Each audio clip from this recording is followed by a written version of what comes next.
So that's where I am right now.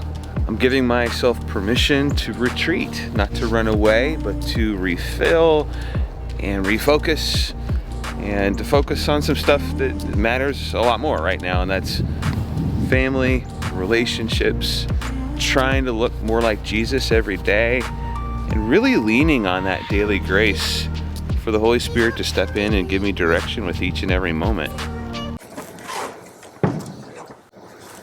Hey everybody, it has been about a year since one of these little YouTube videos, and without being overly dramatic, experienced a lot of change over the past year. Some good change, some challenging change. It's been honestly one of the most difficult years ever. Went through a very painful divorce, and coming out the other side of that, just now in a season where I feel like I'm keeping my head above water. In some ways, looking forward to sharing some of this stuff with other people who might have experienced intense moments of brokenness themselves and chaos themselves. Because just like death and taxes, if you haven't experienced moments of brokenness, pain, you probably will at some point. If you want to know more about the journey, right, I'm going to put a little link in the comments here, and you can kind of see a bit through a message that I did at church about this transformative and painful time over the past year, and also a link to a couple playlists. Yeah, the stuff I'm learning is this, in this intense time and kind of coming out a bit. God can use brokenness, these pockets of intense chaos, and still bring beauty. What? Yes, He can. He can. He can bring beauty. Okay, so over the past year, lots of tough stuff.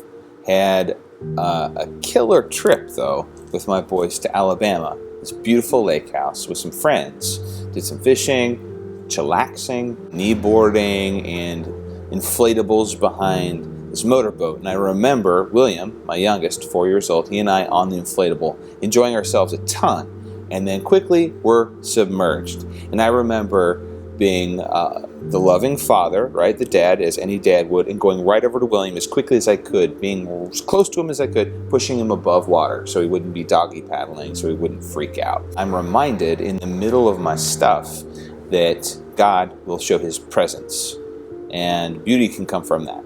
He desperately wants to be close to me. He wants to be close to you in the middle of your stuff. Emmanuel, one of my favorite words for Jesus, is God with us. The Holy Spirit. One of the descriptors for Him is comforter and counselor. And yes, I have needed my faith-based therapist on the consistent payroll over the past year.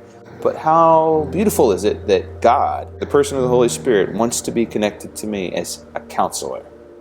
That's beautiful. That's beauty in the middle of brokenness. So there's this Old Testament story of the Israelites, the Jewish people, God's chosen people, wandering through a desert, a wilderness experience, literally, and God helping them by sending them daily manna. Manna was this strange food, right, that came down from heaven. The word manna means, what is it? Because they didn't really know what it was. And I'm reminded that even in the middle of my stuff, my wilderness experience, God not only shows His presence, but His provision. He provides. And it's on the daily. If you're like me, you worry. You worry about tomorrow, the next day, years from now, all of that stuff. I'm learning that God provides. It might not look like what I want it to look. It might be like, what is it? Manna, what is it? And it might just be for today, but He will provide. So my boys love food. They have great appetites. They love experimenting. Harrison in particular loves the culinary concoction thing right now. Banana bread, so good. Banana bread. There's this pastor that did this killer analogy. Banana bread is amazing. It's tasty. It's sweet.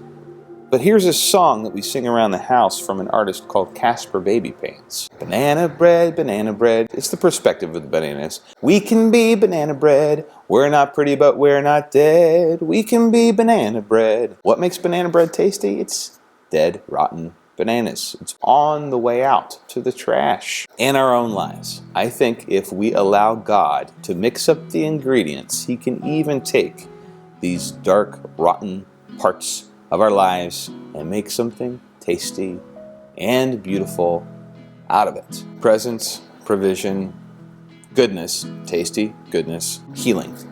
God can bring healing in the middle of your brokenness. Science says that if you break a bone, it can actually heal and be stronger than it was before it was broken. Pretty cool. But can you imagine if you were like, hey, I'm playing basketball, I break my arm, I'm gonna get back in the game, I'm gonna quickly take some duct tape and create this pseudo cast and I'm gonna jump right back in.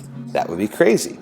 You have to surrender to a physician, a surgeon maybe sometimes even, or a physical therapist who can get you past the brokenness towards healing and strength. The same thing is true in my life and in your life when you experience emotional heart brokenness, spiritual brokenness. I'm realizing one of my favorite names for God is the great physician. I gotta surrender daily to the great physician so he can make me stronger and heal me up. So what does it look like to surrender to the great physician? I think it's these things. For me, it's a lot of prayer and not just asking God stuff, it's listening. And then allowing the great physician to kind of work on stuff in my heart, right? And then also allowing the great physician, God, to say, hey, who's in your community?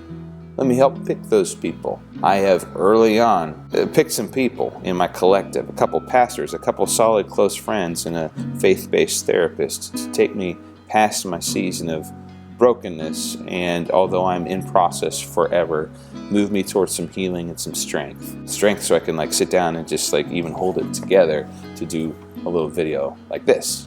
Well, that was fun. I'm reminded one of the great memories I have of Karen and I during our marriage were some of the trips we took. And we went to Paris and explored a lot of the culture and architecture there. There was this one particular cathedral that was gorgeous, had the most amazing stained glass windows.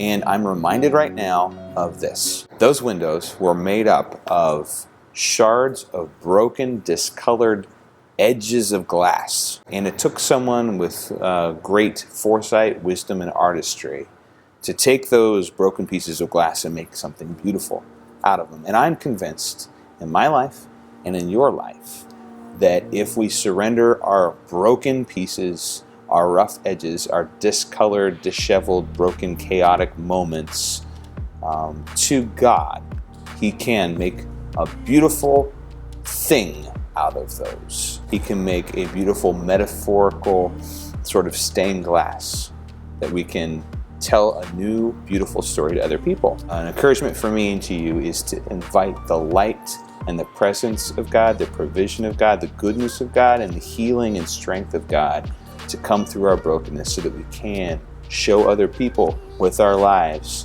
how God can bring healing and beauty through our stuff. Okay, thanks for sticking around. Next time, a video that's a little bit lighter. In the comments, first of all, let me know what's going on with you and how you might have experienced brokenness and healing, or if you're going through something right now. Also, if you don't mind, a little click, a little share, a little subscribe, and see you next time. Carpe stinking diem.